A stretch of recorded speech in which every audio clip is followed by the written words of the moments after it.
सिंध के अंदर तो ये साथ ही है, लेकिन केपी और पंजाब के अंदर ये चैप्टर अलग अलग दिए हुए। सिंपल हार्मोनिक मोशन का अलग चैप्टर है, जबकि वेव्स का अलग चैप्टर है।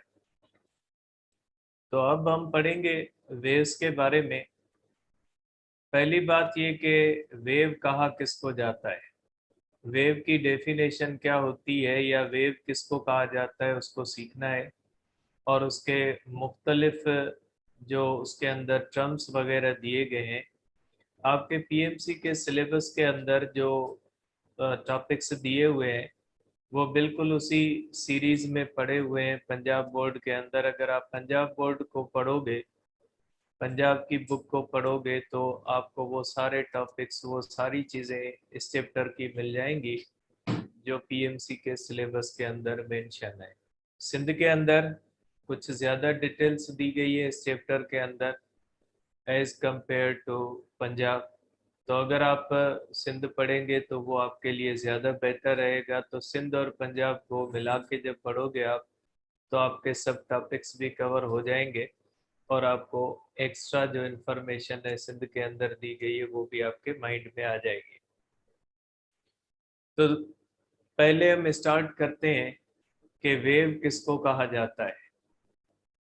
ठीक है, देखिए बेटा, वेव जो हमने यहाँ पे पढ़नी है इस चैप्टर के अंदर, वो हमें पढ़नी है मैकेनिकल वेव। ठीक है, वेव्स की बहुत सारी किस्में हैं, उसको भी डिस्कस करना है क्योंकि आपके सिलेबस के अंदर प्रोग्रेसिव वगैरह सब के बारे में कहा गया है, तो उनको अलग अलग डील करेंगे। लेकिन पहले आप ये समझ लें कि वेव कहा किसको जाता है। ठीक है, या सिंपली मैकेनिकल वेव किसको कहा जाता है। तो पहले हम उसको समझते हैं कि वेव क्या होती है या वेव किसको कहा जाता है।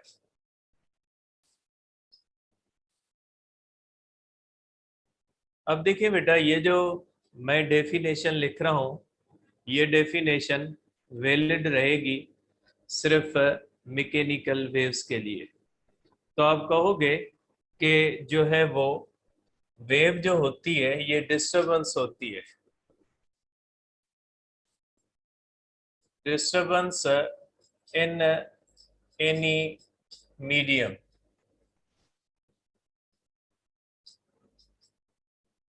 which travels from one place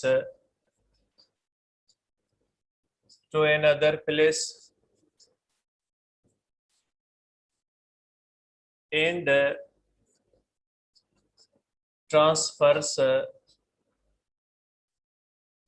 energy and momentum। Wave एक ऐसी चीज होती है जो एक जगह से डिस्टरबेंस की, मीडियम की डिस्टरबेंस होती है। आप कह सकते हैं कि मैकेनिकल वेव के बारे में आप कहोगे कि ये एक मीडियम की डिस्टरबेंस होती है जो जहां पे पैदा होती है वहां से ट्रेवल करके दूसरी जगह तक पहुंचती है और अपने साथ एनर्जी भी लेके जाती है और मोमेंटम भी लेके जाती है। तो वेव के बारे में ये माइंड में रखें कि जो मैकेनिकल वेव होती है, वो मैकेनिकल वेव जो होती है वो एक मीडियम की डिस्टरबेंस होती है। जैसे फॉर एग्जांपल मैं अगर बात कर रहा हूँ, तो मेरी ये जो साउंड वेव है, तो ये ऐसा नहीं है कि कोई स्पेशल चीज थ्रोट से निकलती है जो आपके कानों तक पड़ती है।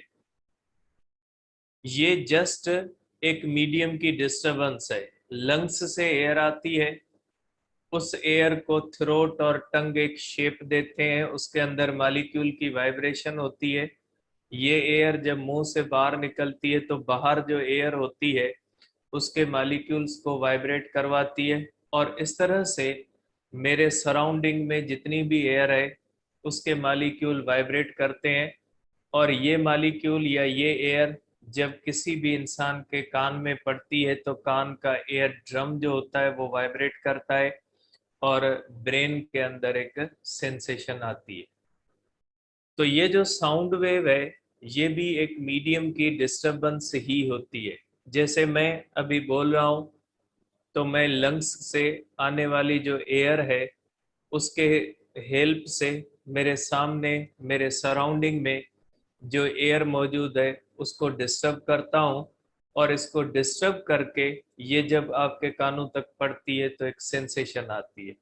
तो मतलब ये हुआ कि वेव जो होती है वो किसी भी मीडियम की मैकेनिकल वेव, जब मैं बात कर रहा हूँ वेव तो मकसद मैकेनिकल वेव, मैकेनिकल वेव जो होती है ये एक मीडियम की डिस्टरबेंस होती है। जैसे पानी होता है, अगर इस तरह से आपको स्मूथ नजर आ रहा है, उसके अंदर फिंगर आप डिप करोगे तो आप देखोगे जहां पे आप फिंगर डिप करते हो वहां पे डिस्टरबेंस पैदा होती है, और वो डिस्टरबेंस इस तरह से फैल के सराउंडिंग में चली जाती है। तो एक्चुअली वो क्या है, जिसको हम वाटर वेव कहते हैं, वो एक्चुअली वाटर के अंदर एक डिस्टरबेंस है जो हमने फिंगर की हेल्प से पैदा की, और वो इस तरह से सराउंडिंग के अंदर प्रोपगेट करके गई।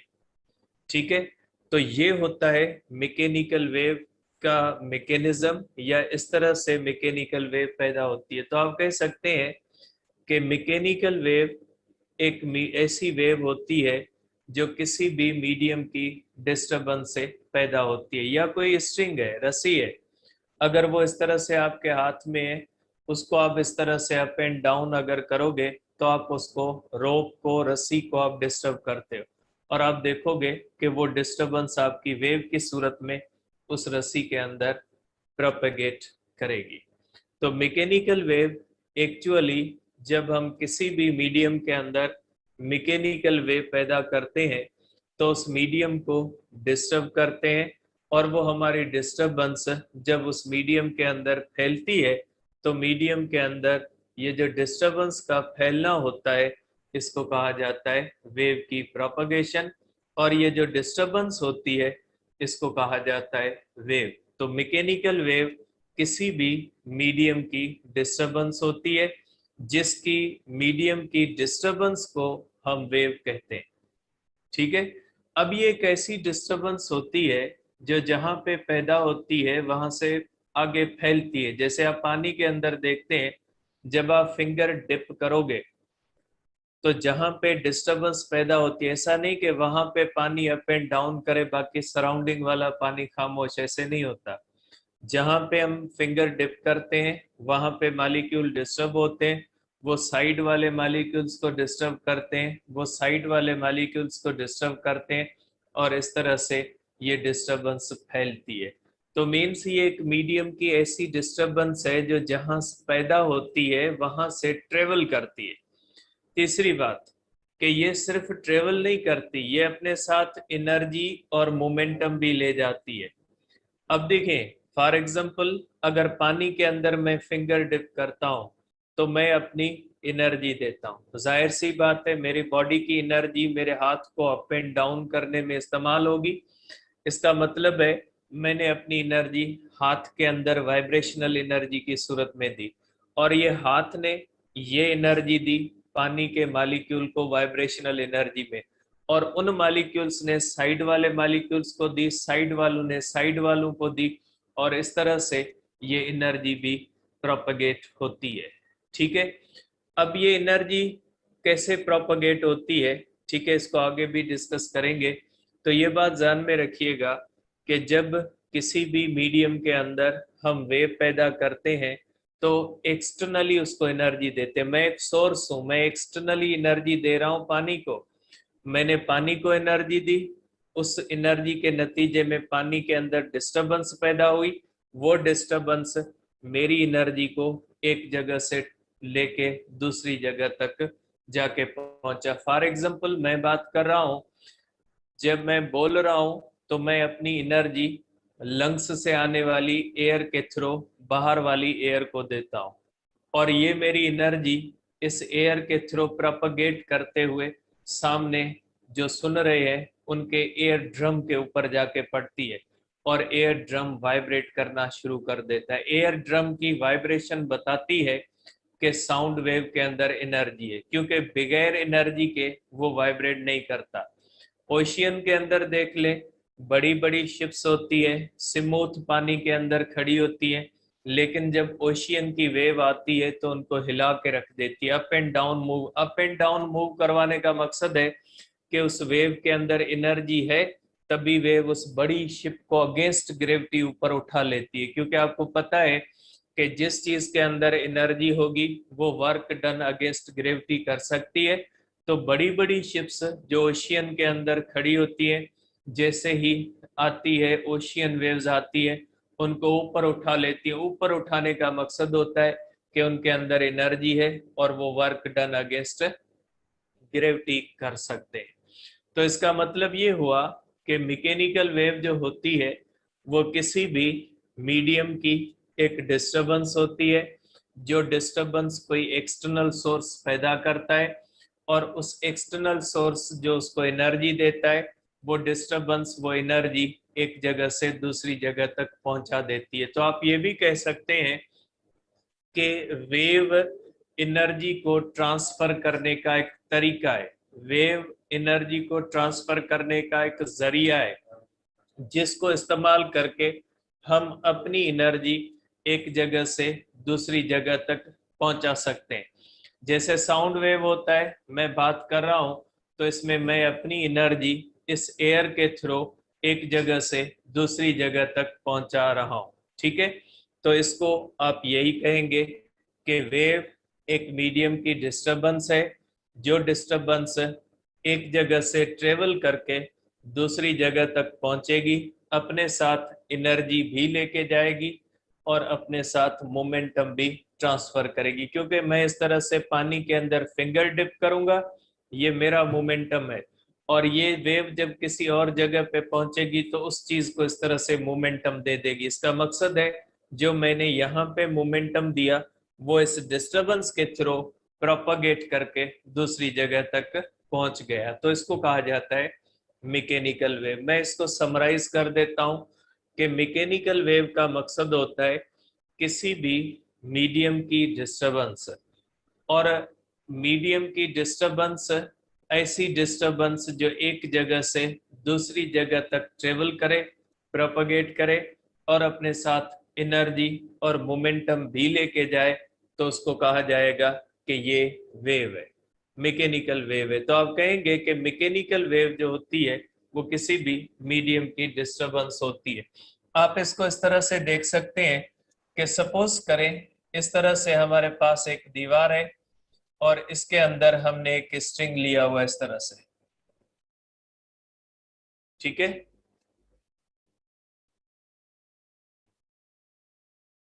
अब अगर इस तरह से स्ट्रिंग हम लेंगे और इस स्ट्रिंग को अगर अप एंड डाउन इस तरह से मूव करवाएंगे तो इस स्ट्रिंग के अंदर क्या हो जाएगा, इस स्ट्रिंग के अंदर इस तरह से एक डिस्टरबेंस पैदा होगी। देखें, ये स्ट्रिंग को हमने यहाँ पे डिस्टर्ब किया, यहाँ पे एक्सटर्नल सोर्स देते हैं, यहां से हमने एक्सटर्नल सोर्स दिया, एक्सटर्नल सोर्स ने हाथ, आप अपना हाथ समझ ले, हाथ से हमने अप एंड डाउन वाइब्रेट करवाया और इसके नतीजे में ये रोप जो है इसके अंदर वेव पैदा हुई और ये इस तरह से प्रोपगेट करना शुरू हो गई। एक्सटर्नल सोर्स जो होता है वो क्या करता है, ये प्रोवाइड करता है एनर्जी, ये एनर्जी प्रोवाइड करता है। जो यहाँ पे हम एनर्जी सप्लाई करते हैं वही एनर्जी इस वेव के थ्रू यहाँ तक पहुंच जाती है। तो आप कह सकते हैं कि ये जो वेव होती है, पानी नहीं दे रही पानी, ये जो वेव होती है ये किसी भी मीडियम की डिस्टरबेंस होती है जिसको एनर्जी दी जाती है, और वेव एनर्जी को ट्रांसफर करने का एक तरीका आप कह सकते हैं कि वेव एक ऐसा तरीका है जिस तरीके के इस्तेमाल करके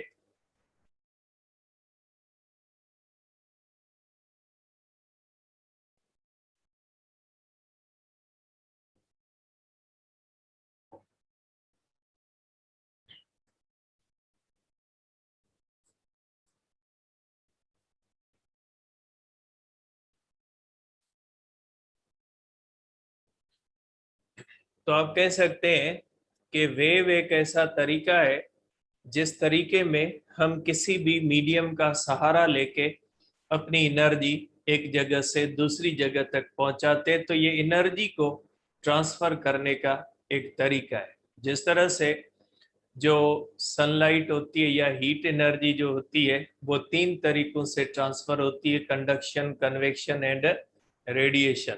इसी तरह से आप ये कह सकते हैं कि हम ये अपनी एनर्जी इस तरीके से एक जगह से दूसरी जगह तक ट्रांसफर करते हैं with the help of medium. ठीक है, किसी भी मीडियम की हेल्प से, चाहे वो सॉलिड हो, चाहे वो गैस हो, चाहे वो लिक्विड हो, तो किसी भी मीडियम के सहारा लेके इस तरह से जो डिस्टरबेंस की सूरत में अपनी एनर्जी एक जगह से दूसरी जगह तक पहुंचाते हैं, तो उसको कहा जाता है कि ये वेव है। ठीक है, अब वेव के अंदर जो होता है वो इस तरह से हम देते हैं, ये जो है वो सोर्स। ठीक है, अब ये जो वेव होती है इसके अंदर दो चीजें होती है, एक होती है वेव की प्रोडक्शन, एक होती है वेव की प्रोपगेशन।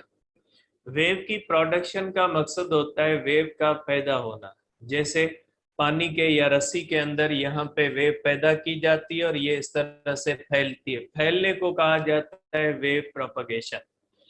तो ये जो वेव का फैलाव होता है इसकी बुनियाद पे वेव की दो किस्में होती है। ठीक है, एक ऐसी वेव होती है जो बगैर मीडियम के भी फैल सकती है, एक ऐसी वेव होती है जो बगैर मीडियम के नहीं फैल सकती, जिसके फैलने के लिए मीडियम का होना जरूरी होता है।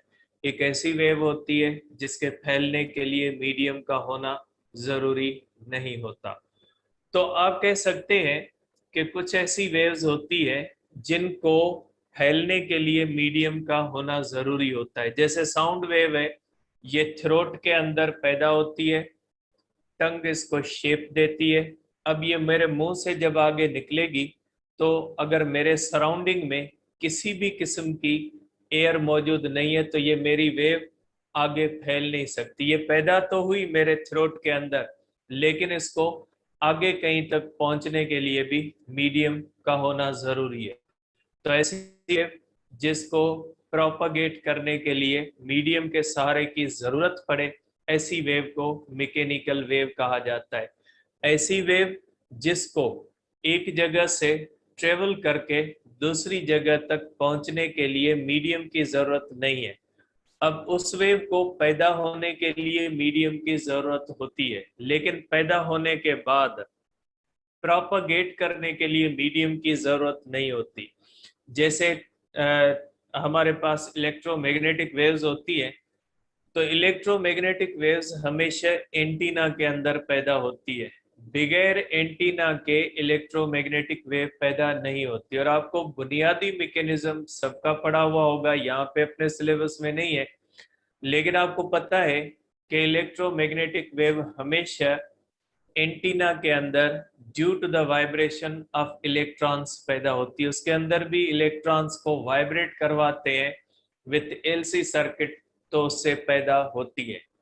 तो इलेक्ट्रोमैग्नेटिक वेव्स के पैदा होने के लिए मीडियम का होना जरूरी है। बगैर मीडियम के, बगैर मैकेनिज्म के इलेक्ट्रोमैग्नेटिक वेव्स भी पैदा नहीं होती, लेकिन पैदा होने के बाद एक जगह से दूसरी जगह तक पहुंचने के लिए उन्हें किसी भी सहारे की जरूरत नहीं पड़ती, क्योंकि वो प्रोपगेट करती है with the help of electric and magnetic fields, और इलेक्ट्रिक और मैग्नेटिक फील्ड्स को पैदा होने के लिए किसी भी मीडियम के सहारे की जरूरत नहीं होती। तो आप कह सकते हैं कि वेव के फैलाव की बुनियाद पे, on the basis of wave propagation, waves की दो किस्में। ठीक है, आप कह सकते हैं types of waves, types of waves on the basis of wave, on the basis of propagation कर लें, ऑन द बेसिस ऑफ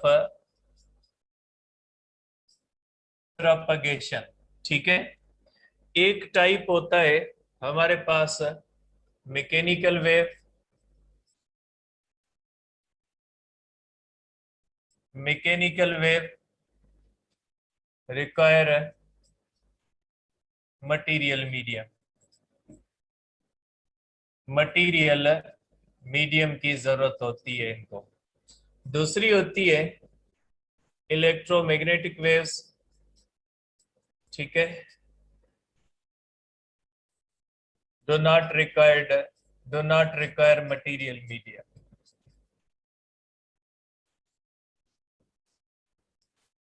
इसका मतलब ये नहीं है कि ये मीडियम के अंदर नहीं जा सकती। Medium without medium, pills without medium ये जा सकती है। मीडियम में भी जा सकती है और बगैर मीडियम के भी जा सकती है, जरूरी नहीं है इनके लिए।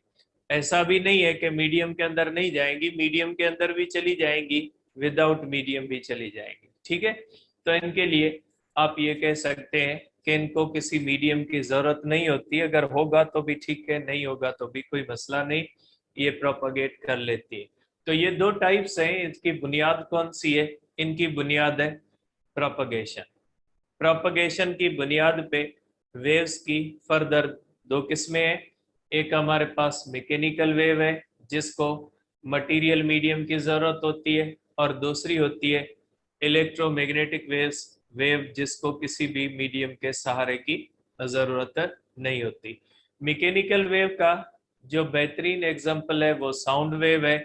वाटर वेव्स होती हैं या वेव्स इन स्ट्रेच स्ट्रिंग होती है, ये सब की सब वेव्स जो होती है ये मैकेनिकल वेव्स की कैटेगरीज के अंदर आती है।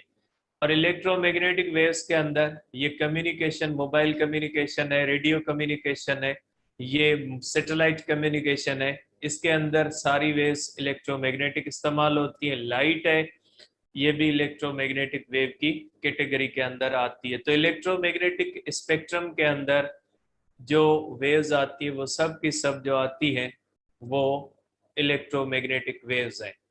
ठीक है, इंफ्रारेड से लेकर विजिबल से लेकर ultra violet, X-rays, gamma ray, सब के सब इलेक्ट्रोमैग्नेटिक वेव कैटेगरी के अंदर आती है।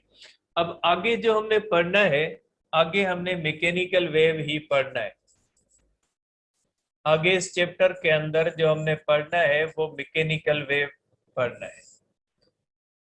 अब मैकेनिकल वेव की बेसिक्स हमने डिस्कस की कि मैकेनिकल वेव का मकसद होता है, ठीक है, मैकेनिकल वेव का मकसद ये होता है कि ऐसी वेव जो किसी भी मीडियम के अंदर डिस्टरबेंस की सूरत में पैदा हो और वो उस मीडियम में डिस्टरबेंस की सूरत में फैले भी और अपने साथ इनमेंटम भी ले जाए, तो ऐसी वेव को मैकेनिकल वेव कहा जाता है। ठीक है, ये हमने डिस्कस किया था। अब हम डिस्कस करते हैं कि मैकेनिकल वेव्स जब किसी भी मीडियम के अंदर से गुजरती है तो उस मीडियम का और मैकेनिकल वेव का आपस में क्या ताल्लुक बनता है। ठीक है, अब हम ये पहले ये तय करते हैं कि जब कोई भी मैकेनिकल वेव किसी भी मीडियम से गुजरती है तो उस मीडियम के अंदर, ठीक है, उस मीडियम के अंदर उस मीडियम के पार्टिकल्स के दरमियान और उस वेव के दरमियान क्या रिलेशन होता है। जैसे हमने देखें इसी चैप्टर के अंदर सिंपल हार्मोनिक मोशन पढ़ा है, तो हम ये भी देखेंगे कि हमने सिंपल हार्मोनिक मोशन वेव्स के साथ क्यों पढ़ा है। सिंपल हार्मोनिक मोशन या वाइब्रेटरी मोशन का क्या ताल्लुक है वेव के साथ, क्योंकि हमने सिंध के अंदर आपने देखा है कि ये एक ही चैप्टर है। पंजाब के अंदर भी पहले सिंपल हार्मोनिक मोशन दिया गया, उसके बाद वेव्स दिए। तो सिंपल हार्मोनिक मोशन या वाइब्रेटरी मोशन को क्यों जोड़ा जाता है मैकेनिकल वेव के साथ? तो ये होता है कि जब कोई भी वेव इस तरह से, सपोज करें ये हमारे पास इस तरह से, सपोज करें ये हमारे पास इस तरह से एक रस्सी है, ठीक है। अब ये रस्सी के आप समझ लें कि ये रस्सी के मालिक्यूल्स हैं इस तरह से, ये रस्सी के मालिक्यूल्स हैं या एटम्स आप कह लें। अब देखिए सपोज करें इसको, रस्सी को अप एंड डाउन करेंगे तो रस्सी के अंदर इस तरह से वेव पैदा होगी। इस तरह से वेव पैदा होगी तो इसका मतलब है कि इसके पार्टिकल अप एंड डाउन इस तरह से मूव करेंगे। ठीक है, ये पार्टिकल इस तरह से वाइब्रेट करेंगे। तो इसका मतलब ये हुआ कि जब ये वेव किसी भी मीडियम से गुजरती है तो उस मीडियम के पार्टिकल वाइब्रेटरी मोशन के अंदर आ जाते हैं। और जो चीज वाइब्रेटरी मोशन के अंदर होती है उसका नेट डिस्प्लेसमेंट जीरो होता है। इसका मतलब है वो चीज अपनी जगह छोड़ के नहीं जाती। ऐसा नहीं है कि वाइब्रेटरी मोशन की बहुत बड़ी प्रॉपर्टी होती है कि वाइब्रेटरी मोशन के अंदर नेट डिस्प्लेसमेंट नहीं होता। बॉडी अपनी जगह छोड़ के नहीं जाती, उधर ही वाइब्रेट करती रहती है, इधर उधर होती रहती है। ट्रांसलेटरी मोशन के अंदर बॉडी अपनी पोजीशन छोड़ सकती है, वो अपनी पोजीशन से दूर जा सकती है, इसके अंदर नहीं जा सकती, ध्यान में रखिएगा। ठीक है, तो ये बात देखें, जब मैकेनिकल वेव किसी भी मीडियम से गुजरती है तो उस मीडियम के पार्टिकल वाइब्रेटरी मोशन के अंदर आ जाते हैं। इसलिए हम वाइब्रेटरी मोशन या सिंपल हार्मोनिक मोशन को जोड़ते हैं। किसके साथ जोड़ते हैं? वेव्स के साथ जोड़ते हैं। क्योंकि वेव तो एक डिस्टरबेंस है, वेव खुद कुछ नहीं है, वेव एक डिस्टरबेंस है। उस डिस्टरबेंस का नतीजा क्या होता है कि जब वो किसी भी मीडियम के अंदर डिस्टरबेंस पैदा होती है तो उस मीडियम के पार्टिकल वाइब्रेट करना शुरू कर देते हैं। इसीलिए हम यहाँ पे वेव, मैकेनिकल वेव का जब भी कहीं पे जिक्र आएगा तो जाहिर सी बात है मैकेनिकल वेव किसी मीडियम से गुजरेगी, और जब मीडियम से गुजरेगी तो उस मीडियम के पार्टिकल्स की मोशन क्या हो जाएगी? वाइब्रेटरी मोशन हो जाएगी। ठीक है, तो ये रिलेशन बनता है। ठीक है, मैं लिख लेता हूं इसको कि when mechanical wave passes through any medium, then particles of medium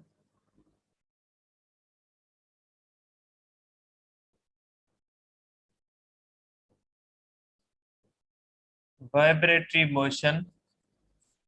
अब इसको कभी कभी सिंपल हार्मोनिक मोशन कहा जाता है, क्योंकि हम आइडियल कंडीशन लेते हैं कि अगर मीडियम के अंदर रेजिस्टेंस नहीं है तो उनकी मोशन क्या हो जाएगी? उनकी मोशन सिंपल हार। और आपको पता है कि हम हमेशा आइडियल कंडीशन लेते हैं कि अगर ये मेरी साउंड है, ये एयर में जा रही है, तो हम ये कंसीडर करते हैं कि एयर के अंदर रेजिस्टेंस नहीं है। अगर एयर के अंदर रेजिस्टेंस नहीं है तो मेरी वेव जब इस मीडियम से गुजरेगी तो इसके पार्टिकल सिंपल हार्मोनिक मोशन के अंदर आ जाएंगे। वैसे नॉर्मली नहीं होंगे क्योंकि रेजिस्टेंस होती है, लेकिन हम आइडियल कंडीशन कंसीडर करते हैं, इसलिए कहा जा सकता है कि सिंपल हार्मोनिक मोशन के अंदर होते हैं। ठीक है, तो ये होता है relation between medium, particles of the medium and mechanical wave.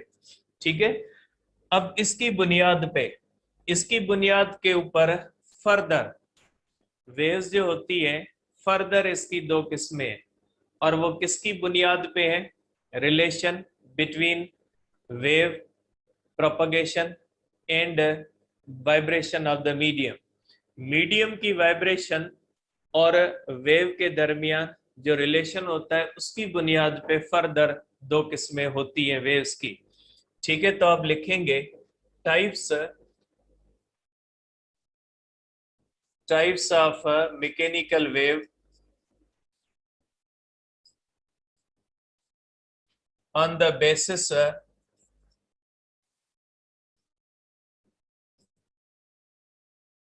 velocity of wave and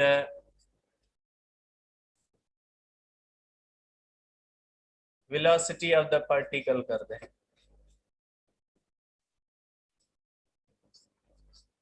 ठीक है, ये भी आप कह सकते हैं। ठीक है, इस सेंस में भी आप कह सकते हैं। देखें, अब पहला होता है ट्रांसवर्स वेव। ये नेचर है बेटा, इसको कहा जाता है। आप ये टाइप से ज्यादा नेचर होती है, ट्रांसवर्स वेव टाइप से ज्यादा बेहतर रहेगा कि नेचर ऑफ द वेव कह ले इसको। ठीक है, टाइप्स तो हो गए इलेक्ट्रोमैग्नेटिक और ये, इसको वैसे जनरली टाइप्स बोलते हैं तो मैंने लिख लिया है, लेकिन आप ये कह सकते हैं कि ये टाइप नहीं है, ये नेचर है वेव की। ये इलेक्ट्रोमैग्नेटिक भी हो सकती है, मैकेनिकल भी हो सकती है, कोई भी वेव हो सकती है। जरूरी नहीं है कि ट्रांसवर्स वेव जो हो वो मैकेनिकल ही हो, मैकेनिकल ट्रांसवर्स भी होती है और इलेक्ट्रोमैग्नेटिक की तो नेचर ही ट्रांसवर्स वेव होती है, इलेक्ट्रोमैग्नेटिक वेव की नेचर ट्रांसवर्स नेचर होती है। ठीक है, तो ये ट्रांसवर्स वेव आप कह सकते हैं। पहले मैं डेफिनेशन लिखता हूं या पहले इसको समझते हैं उसके बाद लिखते हैं। देखिए बेटा, सपोज करें वही रस्सी वाला मैं एग्जांपल लेता हूं। अब इसके अंदर एक होती है वेव वेलोसिटी और दूसरी होती है पार्टिकल वेलोसिटी। ध्यान में रखिएगा, वेव वेलोसिटी किसको कहा जाता है, पार्टिकल वेलोसिटी किसको कहा जाता है। वेव वेलोसिटी का मकसद है वेव की फैलने की रफ्तार। फॉर एग्जाम्पल मैं बात कर रहा हूं, आपको पता है अगर यहाँ पे 0 डिग्री सेल्सियस टेम्परेचर हो, फॉर एग्जाम्पल अभी राउंड अबाउट 30-35 के बराबर है। अब अगर ये टेम्परेचर 30-35 के है तो इसकी स्पीड ऑफ द साउंड मेरे ख्याल में 340-345 के करीब होगी। सपोज करें 345 मीटर पर सेकंड है। तो जब मैं बात करूंगा तो इसका मतलब है मेरी आवाज 1 सेकंड में कहां तक पहुंच जाएगी, 345 मीटर दूर पहुंच जाएगी। तो इसका मतलब ये भी है कि मेरे साउंड की जो वेव है वो 1 सेकंड में अपनी डिस्टरबेंस को कितने मीटर फैला देती है, 345 मीटर फैला देती है। ठीक है, या आप ये भी कह सकते हैं कि 345 मीटर पर सेकंड से ये डिस्टरबेंस फैली है। तो इस डिस्टरबेंस के फैलने की जो स्पीड होती है उसको वेव वेलोसिटी कहा जाता है। और वेव हमेशा with the uniform velocity move करती है, वेव एक्सीलरेट नहीं करती, वेव हमेशा मूव करती है with the uniform velocity. Speed of light आपने कांस्टेंट पढ़ा है, लाइट कभी एक्सीलरेट नहीं करती, डिसलरेट नहीं करती। स्पीड ऑफ द वेव जो होती है हमेशा यूनिफॉर्म होती है, मीडियम के साथ चेंज हो सकती है, किसी मीडियम में ज्यादा होगी किसी में कम होगी, जिसमें जितनी होगी उतनी ही रहेगी। ऐसा नहीं कि आहिस्ता आहिस्ता ऐसे बढ़ती जाए या कम होती, नहीं, speed of the wave remains uniform. Wave हमेशा मूव करेगी with the uniform speed, wave uniform speed से मूव करती है।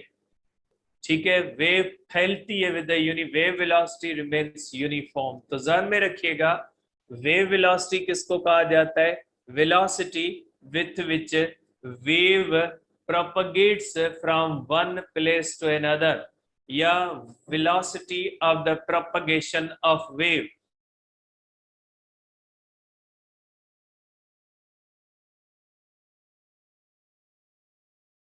elastic having inertial property, inertial property भी होना जरूरी है। अब यहाँ पे एक बड़ा क्वेश्चन आता है, क्वेश्चन ये आता है कि वाटर के अंदर, वाटर ना इलास्टिक है ना उसके अंदर इनर्शियल प्रॉपर्टी। मैंने यहाँ पे लिखा है कि ट्रांस, ये बेटा ध्यान दे के समझें फिर आप मैसेज करोगे। मसला ये होता है कि कुछ लोग क्लास अटेंड नहीं करते, फिर वही लेक्चर देखते, फिर क्वेश्चन ये कैसे हुआ ये कैसे हुआ। मैं अब इस क्वेश्चन के रिप्लाई नहीं देता लेक्चर वालों पे, ठीक है, इसलिए नहीं देता कि वो क्लास अटेंड नहीं करते, नहीं करते तो मेरी जिम्मेदारी थोड़ी घर बैठे जाके उनको बता के आऊं कि भाई आ जाओ बताऊं क्या है। तो देखिए ये होता है कि जब मैंने यहाँ पे लिखा है कि किसी भी ऐसे मीडियम के अंदर ट्रांसवर्स वेव पैदा नहीं हो सकती जो मीडियम इलास्टिक नहीं है या इनर्शियल प्रॉपर्टी, वाटर के अंदर दोनों नहीं है। वाटर का मॉलिक्यूल रैंडम मोशन में आ सकता है, वाटर इलास्टिक नहीं है। तो फिर मैंने यहाँ पे क्यों लिखा है कि वाटर वेव्स जो होती हैं वो किसका एग्जाम्पल है, वो एग्जाम्पल है ट्रांसवर्स का। जबकि मैंने यहाँ पे लिखा है कि नहीं हो सकती वाटर के अंदर पैदा। देखिए बेटा, वाटर के अंदर पैदा नहीं होती, वाटर के सरफेस पे होती है due to the surface tension. जो सरफेस टेंशन होता है ना वो वाटर के मॉलिक्यूल को ऊपर जो है वो रैंडम मोशन नहीं होता है। पार्टिकल की अंदर जो होती है, वाटर के अंदर ट्रांसवर्स वेव कभी भी पैदा नहीं होती, वाटर के सरफेस पे पैदा होती है due to the surface tension. ठीक है, तो याद रखिएगा वाटर ना इलास्टिक है ना ही उसके अंदर इनर्शियल प्रॉपर्टी है, लेकिन वाटर के अंदर ट्रांसवर्स वेव पैदा इसलिए होती है कि वाटर के सरफेस के ऊपर सिर्फ पैदा होती है। वाटर के सरफेस के ऊपर इसलिए पैदा होती है क्योंकि सरफेस टेंशन होता है, वाटर के अंदर नहीं पैदा होती। लिक्विड के अंदर ट्रांसवर्स वेव पैदा नहीं होगी, लिक्विड के सरफेस के अंदर, सरफेस के ऊपर पैदा होगी, और सॉलिड के अंदर पैदा हो। गैसेस के अंदर ट्रांसवर्स वेव पैदा नहीं होती, ना ही गैसेस के अंदर सरफेस टेंशन होता है, ना ही गैसेस इनर्शियल और इलास्टिक होती है। इसलिए गैसेस के अंदर तो ट्रांसवर्स वेव्स का कंसेप्ट ही नहीं है, लेकिन लिक्विड के अंदर भी नहीं है। लिक्विड के अंदर ट्रांसवर्स वेव पैदा नहीं हो सकती क्योंकि लिक्विड के अंदर पार्टिकल्स के अंदर सरफेस टेंशन नहीं, सरफेस टेंशन ऊपर होता है। तो सरफेस टेंशन वही रोल प्ले करता है जो इलास्टिसिटी की फोर्सेस पैदा करती है। इसलिए आप कहोगे कि ये जो वेव्स होती हैं ये किस में पैदा होती है? Transverse waves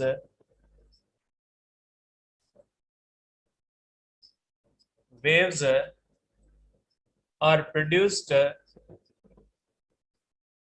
in solids and on surface of liquid due to surface tension। ठीक है, सरफेस टेंशन की वजह से पैदा होती है। Transverse waves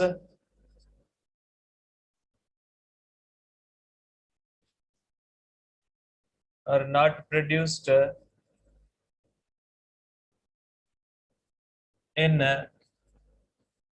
gases or inside liquid। Inside liquid भी पैदा नहीं होती और सरफेस ऑफ लिक्विड पे पैदा होती है due to the surface tension.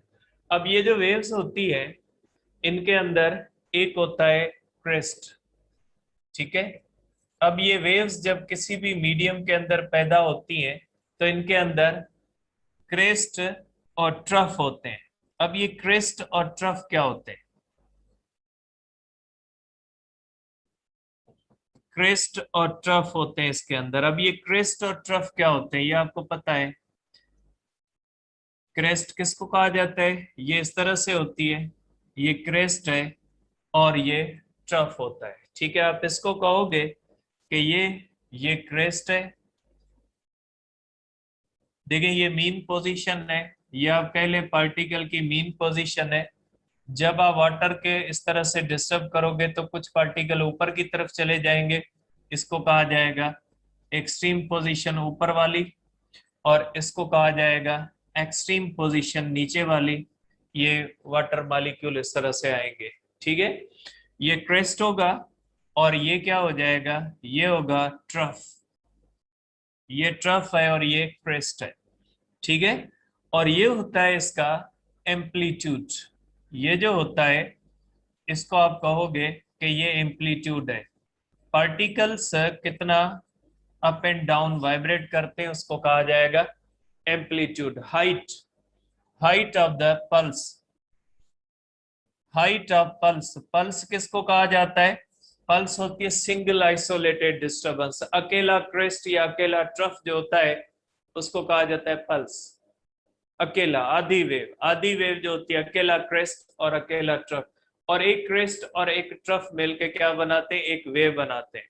और क्रेस्ट और ट्रफ की जो लंबाई होती है वो वेव लेंथ के, वो वेव लेंथ कहलाती। कितने लंबे हैं, कितने एरिया पे फैले हुए, एक क्रेस्ट और एक ट्रफ जितने एरिया के ऊपर फैले होंगे वो वेव लेंथ कहलाती है। ठीक है, ये होते हैं पार्टिकल्स, इस तरह से वाइब्रेट करते हैं between mean position and extreme position. वही रूल इस्तेमाल होंगे जो सिंपल हार्मोनिक मोशन के होंगे। पार्टिकल वेलोसिटी यूनिफॉर्म और सॉरी एक्सीलरेटेड होती है और वेव वेलोसिटी यूनिफॉर्म होती है। मैं यहाँ पे लिख देता हूं, wave velocity, wave velocity means velocity with which wave propagates, ठीक है, और ये ऑलवेज यूनिफॉर्म होती है, कम हो सकती है, ज्यादा हो सकती है। और दूसरी होती है particle velocity, particle velocity, velocity of vibration of particles when wave passes through medium, ठीक है, और ये नॉट यूनिफॉर्म है। इसके रूल्स आपको पता है, सिंपल हार्मोनिक मोशन वाले रूल्स होते हैं, ठीक है। तो ये होती है हमारे पास क्रेस्ट और ट्रफ। ये जो होता है इसका एम्पलीट्यूड कहलाता है हाइट, ठीक है। और ये जो होती है इसको आप कह सकते हैं कि ये वेव लेंथ होती है, ठीक है। ये जो होती है इसको आप कह सकते हैं वेव लेंथ, मीन्स लेमडा से जाहिर किया जाता है, ये होती है वेव लेंथ। तो हमने सिर्फ एक आज डिस्कस किया है transverse wave. Transverse nature of the wave होती है जिसके अंदर वेव वेलोसिटी और पार्टिकल वेलोसिटी एक दूसरे से परपेंडिकुलर होते हैं। ये किसकी बुनियाद पे हम किस्म करें, टाइप्स करें, ये करें on the wave velocity particle velocity की बुनियाद पे। कल डिस्कस करेंगे इंशाल्लाह।